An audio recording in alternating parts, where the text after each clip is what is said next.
Ashiq suppose আমি যাবো না, তোরা গিয়ে দেখে আমার কোরআন, আমি যেতে পারবো না। But anyway we made it and তারপর ওখানে গিয়ে দেখলাম আচ্ছা নাম উঠেছে, ভালো হয়নি বাট নাম উঠেছে, যাই হোক। তো খুশি যে আচ্ছা ভালো যে আমাদের নাম এসেছে, তো আমরা হাফ ইঞ্জিনিয়ার তো হয়ে গেলাম। কিন্তু তারপর শুরু হলো অপেক্ষার পালা। এবং আমাদের সত্যি বলি আমাদের মধ্যে কতিপয় লোক ছিল যাদের অপেক্ষাটা খারাপ লাগতো না, ভালোই ঘুরে ফিরে বেড়াচ্ছি, বইটা তো চান্স আছেই, আবার কি বাবার হোটেলে খাচ্ছি যাচ্ছি। কিন্তু কিছু কিছু অতিরিক্ত মানে সিরিয়াস ছাত্র এবং কিছু কিছু বান্ধবীদের পালায় বলে স্মারকলিপি বইটা যায় সাথে সাথে কবে ক্লাস করবে, আরে কেন ক্লাস শুরু করতে হবে, এত তাড়াহুড়ার কি আছে। তারপরে আবার শুনলাম সানরাইজ থেকে প্রি বুয়েট চালু করছে, বুয়েট না প্রি বুয়েট, এত মোটা মোটা মোটা মোটা খাতা দিয়ে অঙ্ক করে করে সবাই আসে, মানে বইটা ঢোকার আগেই বইটার মানে ফার্স্ট ইয়ারের সিলেবাস শেষ। এনিওয়ে কি বলবো, তখন থেকেই বুঝলাম যে আমরা সবাই কোথা দিকে যাচ্ছি। যাই হোক, তারপরে তাদের স্মারকলিপি তাদের ধাক্কা ধাক্কিতে অবশেষে 1 জুন 1994 সালে ক্লাস শুরু করার সিদ্ধান্ত নিল বুয়েট কর্তৃপক্ষ। যা হোক আমরা গেলাম, তারপরে একটু খুশি আর কি, যখন আফটার অল বুয়েটে যাচ্ছি, মানে ক্লাস শুরু হচ্ছে, দুরু দুরু বকে আমরা যাচ্ছি ক্লাসে যাচ্ছি। আর আমাদের ছেলেদের যারা আমরা সারা জীবন সরকারি স্কুলে করেছি না, যে তুমি মাথায় সরকারি স্কুলে, আমাদের একটা খুব বড় ইনসেন্টিভ ছিল মেয়েদের সাথে ক্লাস করতে পারবো, মানে আর সবচেয়ে বড় মেয়েদের সাথে ক্লাস করতে পারবো। আবার কি মানে ভাগ্য ভালো থাকলে জুড়েও যেতে পারে, হু নোস, পৃথিবীতে কত কিছু হয়, এটাও তো হতে পারে। তো আমরা সেটা ভাবছিলাম যে যাই হোক। তো কিন্তু ঢোকার আগে দেখলাম বহুত বহুত পায় নাক্কা, রেজিস্ট্রেশন করো, রেজিস্ট্রেশন করার জন্য হলে গেলাম। মনিমুল ছিল আমাদের হলের প্রভোস্ট। সারাদিন বসে থাকার পরে রাত্রেবেলা 9টার সময় বললো আজকের মতো রেজিস্ট্রেশন শেষ। আমি বললাম স্যার আমাদের তোমাদের নাম ডাকা হয়েছে।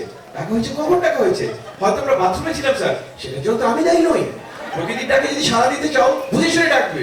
উইচ ইউ বিলিভ, তৃতীয় দিন গিয়ে আমাদেরকে রেজিস্ট্রেশন করতে হলো। এই ছিল প্রথম ধাক্কা, আমরা বুঝলাম যে আমরা কোথায় এসেছি। মেডিকেল টেস্টের কথা আসছি। এরপরে বন্ধু মানুষ তো মনের কথাটা বুঝে যায়। এরপরে জানলাম মেডিকেল টেস্ট করতে হবে। মেডিকেল টেস্ট করতে গেলাম, মেডিকেল টেস্টে গিয়ে দেখলাম ছেলেরা এখানে লাইন দিয়ে বসেছে, মেয়েরা এখানে লাইন দিয়ে বসেছে, কোনো সমস্যা নেই। একটু পরে দেখলাম ছেলেরা খালি গায়ে বের হয়ে আসছে। ছেলেরা খালি গায়ে বের হয়ে আসছে। আপনার দোষ খালি গায়ে কেন? যা ভিতরে বুঝবি। তারপরে ভিতরে গেলাম, শুধু শার্ট করলে ভালো ছিল, বাপটু করে বলবো না। তো মোটামুটি সমস্ত কিছু প্রদর্শনের পরে যখন বেরিয়ে আসলাম, তখন আমাদের ছেলেদের একটাই প্রশ্ন, ডাক্তার লোকটা কিন্তু কঠিন জিনিস। কেন দোস্ত? বলে এতগুলা দেখার পরে আজকে রাত্রে ভাত কিভাবে খাবে সেটা নিয়ে আমি চিন্তিত। এই লোক বছরের পর বছর একই কাজ করে যাচ্ছে, ভাত খাই কিভাবে? এনিওয়ে, যাই হোক আমরা মেডিকেল টেস্ট দিয়ে চলে আসলাম। আবার বান্ধবীদের সামনেই শার্ট খুলে এভাবে লাগাতে, মানে যাকে বলে যে বাংলা সিনেমার ইজ্জত ফরনের মধ্যে এভাবে বের হচ্ছি। যাই হোক, মেয়েরা হাসাহাসি করছে। এনিওয়ে, কোনো অসুবিধা নেই, সেটা শেষ হলো। তো যাই হোক, ছোট ছোট জিনিস লিখে রেখেছি। তো বুক ভরা আশা নিয়ে ক্লাস শুরু করলাম। কিন্তু যাকে বলে ওপেন হার্ট সার্জারি, এখানে কেউ ডাক্তার নেই, সবাই তো আসলে যেহেতু সহজ ডাক্তার থাকতে পারে, ওপেন হার্ট সার্জারি করে টেনে বের করে নেয় না। বুক ভরা আশা আমাদের সত্যি টেনে বের করে নেওয়া হলো। দুইটা কারণ, একটা অবশ্যই নারী ঘটিত, কারণ আমরা বলেছি আমরা যে সরকারি স্কুলে টিউন করা স্কুল। তো ক্লাসে প্রথম গিয়ে দেখলাম মেয়ে মাত্র 3টা এবং সামনে বসে আছে, এবং পুরা ক্লাস অসম্ভব কুদর্শন কিছু ছেলে পেলে দিয়ে ভর্তি। এগুলোর চেহারা এত খারাপ, একটারে তো কিছু দিয়ে দেখা বলে কেন কিভাবে বুঝলি দোস্ত? এনিওয়ে, সো এতগুলো কুদর্শন ছেলের মাঝখানে 3টা মাত্র মেয়ে। হ্যাঁ, তারপরে সমস্যা কি, আমি আসলে ভয়ে ভয়ে মেয়েদের তপন সাক্ষ্য দিতে পারবে। যাই হোক, বাই দ্য ওয়ে তপন কাহিনী পরে বলছি। তো মেয়েদের পাশে বসলাম, এত কষ্ট করে এত আশা নিয়ে যে মেয়েদের পাশে কেন বলবি না? ছেলেগুলো সহ্য হয় না, পিছন থেকে ডাকে হাফ লেডিস মেয়েদের সাথে। আরে ভাই তোরা সাহস নাই, বসতে পারস না, সাহস থাকলে আয় সামনে, আমি বসছি, তোদের প্রবলেম কি? আরে আশ্চর্য। যাই হোক, এই তো গেলে একটা সমস্যা, মেয়েদের পাশে বসতে পারি না, কিছু করতে পারি না। আরেকটা জিনিস হচ্ছিল পড়ালেখা। বইটার পড়া যে এত কঠিন জন্মেও ভাবি নাই, বিশ্বাস করো, জন্মেও ভাবি নাই বোর্ডে স্যার কি লেখে না লেখে। Everybody assumes that we know everything, মানে এটা তো তোমরা জানো তাই না? জি স্যার জানি, হ্যাঁ হ্যাঁ হ্যাঁ অবশ্যই জানি। তারপরে এরপরে আমরা তো ভাবছিলাম বইটা ভালো রেজাল্ট করা হয়তো সম্ভব হবে। বিশ্বাস করেন, দিস ইজ ট্রুথ। ফার্স্ট উইকের পরে আমি একটা স্যারকে জিজ্ঞেস করলাম, স্যার পাস করতে কত লাগে? আমাদের স্কুলে 40 লাগতো, এখানে নাকি 33 পাস দেয়। এইটা শোনার পরে আমি ঠিক বুঝলাম না আমি কি বিয়া দূর করছি। স্যার হাইটা আমার কাছে আসে বলো বেরো। আমি মনে মনে বললাম পাশে লোকে এটা তো ওইখান থেকেও বলতে পারতো, এখানে এসে আমাকে আশা দিয়ে সাসপেন্স দিয়ে বলার কি ছিল? বেরিয়ে গেলাম। আর বইয়ের টিচাররা কেমন কথা বলতে বের করে দিত, বেরিয়ে গেল। মানে কি আমি ঠিক বুঝলাম না, যে বাইরে থেকে খারাপ লাগতো না। আর এই যে তোরা যে আমাকে ক্যাফেতে দেখি না, আমাকে বাই করে দিতে বলে, আমি নিজেরই চেয়ে আমাকে ক্লাস থেকে বের করে দিত বলেই আমি ক্যাফে দেখে বসে থাকতাম। Trust me on this. স্যাররা ভয়ঙ্কর প্রাণী, সারেক স্যার মানে আসলে কি বলবো আরেকবার স্যারকে যেখানে জিজ্ঞেস করেছিলাম স্যার পরীক্ষা করো কেন তো আমাকে পাশে ছেড়ে বলি কিন্তু কালকে ক্লাসে প্রজেক্ট পরীক্ষা করেছি আজকে জিজ্ঞেস করলি তো আমাদের এই জন্য ক্লাসে এনিওয়ে এখন কি বলবো তো বইতে ঢুকে বুঝলাম যে আমাদের কাছে সবকিছু কঠিন লাগলেও আমাদের নিজেদেরকে মনে হতো যে আমরা ওই যে মাউস ট্র্যাপে পড়া ইঁদুর কিন্তু সবাই আসলে তা না 3 সপ্তাহ ক্লাসের পরে ফার্স্ট ক্লাস টেস্ট আসলো ক্লাস টেস্ট পরীক্ষায় কি কোশ্চেন সেটা বুঝতে বুঝতে আমার পাশে একটা ছিল কি স্যার এটা তো ইল স্ট্রেংথের ওই কার্ভটা ছাড়া ওটা করা যাবে না এই অঙ্কটা যে কি সেটাই বুঝতে পারতেছি না সে কার্ভ ছাড়া অঙ্ক করা যাবে না মানে সুতরাং মানে ওই যেটাকে বলে না যে জিপিএ মাউস ট্র্যাপ তো আমরা জিপিএ কে বলতাম this is not great point average this is generally poor achievement এবং আমরা যারা জেনারেলি পুয়ার অ্যাচিভার তাদের জন্য এই জিপিএটা আসলে খুব ভয়াবহ একটা জিনিস ছিল সো তো আশেপাশে অনেকে যাদেরকে দেখতাম তারা খুব সুন্দরভাবে এটা কাটিয়ে চলে যেত বাট আমাদের মতো লোকজনের সম্ভব হয়নি তাই ক্যাফে ছাড়া আমাদের কোনো উপায় ছিল না যাই হোক তো আমি আর বেশি কথা বলবো না একটা কথা বলতে চাই যেটা হচ্ছে সময় এবং সাদিয়া কিছুটা বলেছে আমরা স্মার্ট হই বা না হই প্রেম করতে পারি বা না পারি we were very good managers আমরা হচ্ছে ফার্স্ট ব্যাচ যাদের একটা নেমড ব্যাচ ছিল আমরা 92 is the first named batch in আমাদেরকে দেখা দেখি অষ্টম নিয়ে 91 তাদের নাম করলো এবং কাজিম ভাই এসে বলছে কি তোদেরকে তো নাম দিয়ে হারাই দিলাম তোদের 12 ঘন্টাকে নাম দিছি তো তখন ওদেরকে বুঝালাম যে আমরা 92 is the first named batch এবং আমরাই প্রথম লেভেল পূর্তি অনুষ্ঠানটা শুরু করছি যেটা লেগাসি এখনো চলছে still everybody does it but level পূর্তি শুরু হয়েছে আমাদের কাছ থেকে ক্যাফে ক্রিকেট আমাদের থেকে শুরু ক্যাফে ক্রিকেটের এটাও আমরা শুরু করেছি অনেক গ্লাস ভেঙেছি but we did something auto class শুরু করার 1 মাসের মধ্যে অটোটা কেউ নেয় নাই অটোর ফায়দা বুঝতে লোকজনের 2 বছর লাগছে আমাদের কুইকে অটো নিয়ে ফেললাম এটা কোনো ব্যাপারই না সুতরাং there is lot to be proud about ourselves so একটা জিনিস তো এই প্রোগ্রামের মানে উপস্থাপনা অর্গানাইজিং এগুলো দেখে তোমরা বুঝতে পারতেছো যে আমাদের অর্গানাইজিং ক্যাপাবিলিটি কোন লেভেলের রাইট সো একটা জিনিস বলি বন্ধুত্ব মানে দেওয়া এবং নেওয়া সবাই দিতেও চায় কিছু না পেলে বন্ধুত্ব কিন্তু আমরা 92 বন্ধুত্ব হচ্ছিল এখন পর্যন্ত আমি বলবো গর্বের সাথে বলতে পারি এটা শুধুই দিয়েছে কখনো কারো কাছ থেকে কিছু চাই না সুতরাং আপনাদের সবার কাছে অনুরোধ কালকে আপনাদের সুযোগ আসবে কিছু দেওয়ার কালকে আমরা 92 ফাউন্ডেশনের কিছু কথা হবে কিছু আলোচনা হবে কিছু বক্তৃতা হবে but let's not forget this is our opportunity to give so thank you very much thank you welcome to our 92 union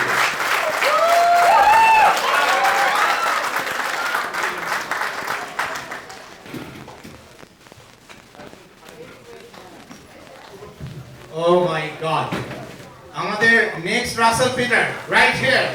Again, one more. Next Russell Peter.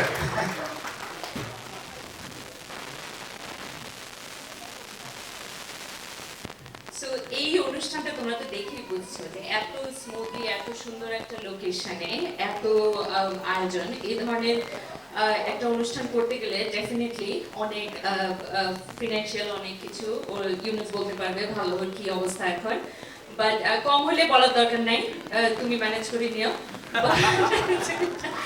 যেটা হয়েছে আমাদের দুজন স্পেশাল প্লাটিনাম স্পন্সরস আছে যাদের নাম না বললেই নয় সো আমি তাদেরকে একটু মেনশন করব একজন হচ্ছে আমাদের সবার প্রিয় আনোয়ার জাহিদ ভাই Infotech engineers and innovators LLC আর আরেকটা হচ্ছে আমাদের অনেক প্রিয় বন্ধু ক্যালিফোর্নিয়ার যে আমাকে আমেরিকা আসার পর প্রথম এয়ারপোর্ট থেকে নিয়ে এসেছিল তমাল তার company France silicon please give hand to Tamal please Tamal আমাদের গতবারের রিউনিয়নেরও প্লাটিনাম স্পন্সর ছিল so thank you Tamal for making this happen বলো তো এই যে রিউনিয়নটা হচ্ছে এটা নিয়ে সাদিয়া কয়টা কালচারাল মিটিং কল করছে আমি এক সময় যে গোনা হারিয়ে ফেলেছি কিন্তু তার আগে পর্যন্ত আমি যতটুকু গুনেছিলাম 790 মোস্ট প্রবাবলি এখন এটা 1000 ক্রস করে চলে গেছে I don't know by tomorrow হয়ে যাবে বাই টুমরো আমাদেরকে নতুন ফোন নিতে হয়েছে কারণ ফোন গরম হয়ে গেছে we had to take a new phone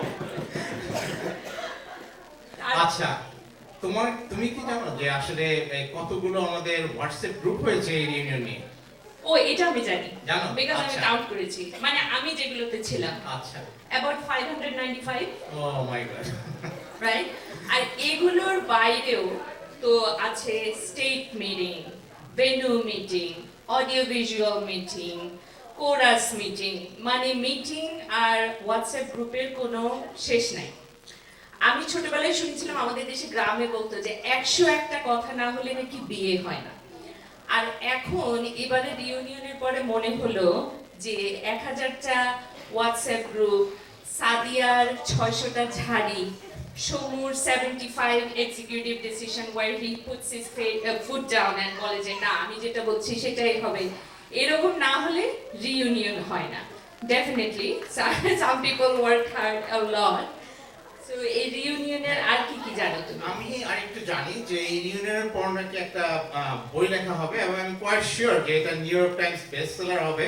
তো এটার মেইন রাইটার হচ্ছে আমাদের এই অরেগনিয়ান ফ্রেন্ডসরা, তারাই হচ্ছে এটা মেইন রাইটার। আর আর বাকি যারা আয়োজক আছে এখানে তারা হবে হচ্ছে এটার এক্সিকিউটিভ এডিটরস। তো আমি আশা করবো যে এই বইটা মানে নিউ ইয়র্ক টাইমের একটা বেস্ট সেলার হবে। তো আমাদের সেই অরেগনের বন্ধুরাই, বইয়ের দাম কত? বলতাম তোর জন্য ফ্রি। তো আমাদের এই অরেগনের বন্ধুরাই এখন একটি নাটিকা, রাইট? নাটিকা নিয়ে Let's hear like reunion for dummies Reunion for Dummies, presented by Oregon Friends. Oregon Friends. Yeah, please give a big hand to them.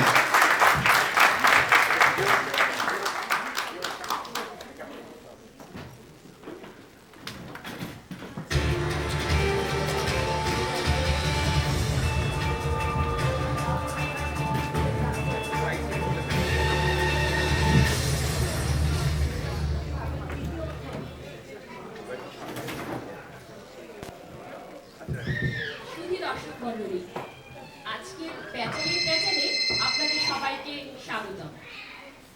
একটি সফল রিউনিয়ন কিভাবে করা যায় সেটা নিয়ে আলোচনা করার জন্যই আজ আমরা এখানে পেয়ে গিয়েছি আমাদের অনুষ্ঠানের জন্য কয়েকজন পেচুককে। চলুন দেখি তারা কি নিয়ে প্যাচাল করে।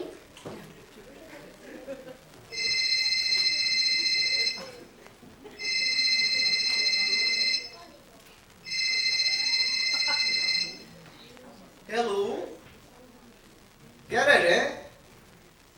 হ্যাঁ, কি তুই কি কইলি? এই যে ভাই আপনি একটু বসুন, এটা একটা লাইভ অনুষ্ঠান হচ্ছে, প্লিজ। না আবার বসে যাইব না, আমাকে সোমো সামনে আমাদের ফোন দিছে। বেটা কয় কি কি কয়? ওই তোর সামনে দিছ না দিলে এক্ষুনি ইস্তো থেকে নাম। আকাশ ভাই এটা কি হইতাছে? কি এত বড় কথা? আরেক স্টেট থেকে আইসা সমু আমার স্টেটে চান্দাবাজি করবো? এই, এই, সবাই চল দেখি, চল সবাই ধরে উঠছে। এই সমু কই? এই দাঁড়া দাঁড়া, সমু নাকি আমার রেশাদকে সাথে নিয়ে আসছে, এই দিকেই মনে হয় কোথাও আছে। ওই রেশাদ রেশাদ হু ইজ রেশাদ? ওই যে দুই দিন পর পর কিসের সব ফর্ম পাঠায় ওই ছেলেটা নাকি? ও আপা ঠিক ধরছে, ওই বেটাই রেশাদ। ও কিন্তু আমাকে বেসের অনেক বড় নেতা ছিল। দূর, আরে রিউনিয়ন হচ্ছে কোথায়? হ্যাঁ তোমরা জানো এই রিউনিয়ন হচ্ছে কোথায়? বলো দেখি। কোথায়? এই অরিগনে। এই কারণ হচ্ছে আমি আকাশ, আমি হচ্ছে সবচেয়ে বড় নেতা। সেই কারণেই এই সবাই মিলে সবাই এই অরিগনকে ভোট দিয়েছে। আর আমি এই চ্যালেঞ্জ ছুড়ে দিলাম ওই সমুকে, তো ওই রেশাদকে, দেখি তো একটা রিউনিয়ন করে দেখাক তার ওই টেক্সট আছে। হ্যাঁ আমার ভাই তোমার ভাই আকাশ ভাই, আকাশ ভাই আমার ভাই তোমার ভাই আকাশ ভাই, আকাশ ভাই। শান্ত হও, শান্ত হও। আপনারা একটু শান্ত হয়ে বসুন না, বললাম তো এটা একটা লাইভ অনুষ্ঠান। ও তাই নাকি? ভুলে গেছিলাম। একটু কথা বলছি। আচ্ছা, আপনারা যে চাঁদাবাজির কথা বললেন, তা সমু কি একাই চাঁদাবাজ নাকি আপনাদের ব্যাচে আরো চাঁদাবাজ কেউ আছে? আপা আরো আছে। তাই নাকি? সমুর একটা বিশাল নেটওয়ার্ক, কি বলেন? ইন্টারন্যাশনাল। ওইদিকে ক্যালিফোর্নিয়ায় বাফি নামের নাম শুনছেন? হ্যাঁ শুনছি তো। বিশাল বিশাল বিশাল বড় বড় দাম মারে। আরেকটা আছে যে টেক্সাসে আছে শর্মি, হেও বড় দাম মারে। আরো আছে এই বর্ডারের উপরে এই সাদিয়ার নাম শুনে থাকতে পারেন, ডেঞ্জারাস, ভেরি ডেঞ্জারাস। সাদিয়া হচ্ছে কানাডায়। আরো আছে, আর নাম বলুন যাবো না, আর নাম বলুন যাবো না। আমি যে শুনলাম একজন সাইলেন্ট চাঁদাবাজ এই অরিগনের আছে, সেটা কি আবার আপনাদের ফাইন্যান্স দেখছে? কি বলে? হ্যাঁ কি কস? এটা কি আমার ইউনিট নাকি রে? কি ধরবি ওরে? তাই তো মনে হইতেছে। চল ওরে ধরি, স্টারের কাছে ছাড়া এখানে আর মুক্তি না। চল চল এই, এই, চুপ, এই, চুপ, চুপ, চুপ। এই, খালি কিছু হলে ফাল পারো তোমরা, হ্যাঁ? আরে আমাদের ইউনুসের বিরুদ্ধে কোনো মিথ্যা অভিযোগ সহ্য করা হবে না, বুঝছো? আর তোমরা যদি এসব কথা উঠাও তাহলে কিন্তু আমরা অরিগনে আগুন জ্বালাই দেবো। আমার ভাই, তোমার ভাই, আকাশ ভাই, আকাশ ভাই, চলো চলো, আগুন জ্বালো, আকাশ ভাইয়ের নেতৃত্বে আগুন জ্বালো একসাথে। বসো ভাই। আপনারা কি শুরু করলেন বলেন তো? মিথ্যা অভিযোগ রাখা। এটা কোনো রাজনীতির মাঠ নয়, এটা একটা বুয়েটের রিউনিয়ন হচ্ছে, সব বন্ধুরা মিলে এসেছে এখানে একত্র হতে। আচ্ছা ঠিক আছে, বাদ দিন, চাঁদা টাকা ভালো লাগছে না। আচ্ছা রিউনিয়ন মানেই তো গান বাজনা, তো আপনাদের নিশ্চয়ই কোনো ব্যান্ড ট্যান্ড আসছে, তো কোনো ব্যান্ড আসছে নাকি? আসতেছে না মানে জেমস আসতেছে। জেমস কি বলেন? বাবা, আমাকে শরীফা, ওই তো আমাকে ব্যাচের জেমস। তাই নাকি? আপাই কি ফেসবুক চালান না? ফেসবুক? হ্যাঁ, কেন? শরীফা মাঝে মধ্যে গান গেয়ে ফেসবুকে আপ দেয়। তাই নাকি? আফা চোখ বন্ধ করে শুনলে একেবারে জেমস। কালকে টের পাইনা। দোস্ত, একেবারে খালি কথা বুঝছস? পোলাটা যে কি যে গান গায়। দোস্ত ওরা গান ভালো গায়, কিন্তু আজকাল ওর নাম শুনলে আমার রাতের ঘুম শেষ। কস কি? আরে ও বেটা ফোন করে, দোস্ত এ স্টেজ বড় তো রে, এ স্পিকারে শব্দ হইব, কিবোর্ড আসেনি ভাই, আমার ঘুম শেষ। ইসরে, তোর এই অবস্থা বানাইছে? আরে বেটা, তুই গান গাবি গলা দিয়া আর আমরা কোনো কান দিয়া। তুই বুয়েট থাকতে তোর গিটার দিয়ে তুই টুংটাং করতি আর আমরা হাড়ি মতো বাজাইতাম। এই তুই এই সাউন্ড সিস্টেম দিয়ে তুই করবি নাকি? এই আচ্ছা, এই শরীফা কি এখানে আসে? আচ্ছা পৌঁছাইছে? ওই বুঝছে বেটা। তাহলে আইছে, আইছে, আইছে, আইছে, হ্যাঁ? আইছে। ওরে ধর, ওরে ধরে ধর, ধর। ওর সাউন্ড বক্সের লগে চল বাইতে বাইতে এই, চল, চল, চল। কেন কেন ও বেটাটাকে ভাইটা লই। এ আমা ফোন ধরেন না কে? কি হইছে আপা? এই পাওনা ধরে ফোন দিছে নি? চুপ চুপ, সাদিয়া ফোন করছে। কই কি? কালচারাল প্রোগ্রাম নিয়ে এই মেয়ের তো রাতের ঘুম নাই, গত 1 মাস ধরে আমাদের সবার রাতের ঘুম হারাম করে দিচ্ছে। আমাকে একদিন ফোন করে বলে কি, সেতু স্বপ্নে দেখছি প্রাইভেট প্রোগ্রাম তো ঝুলে যাই।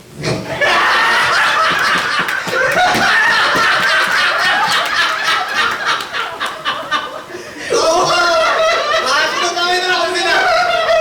ও আরে এরকম কি জোলা নাকি যে আমি বলবো?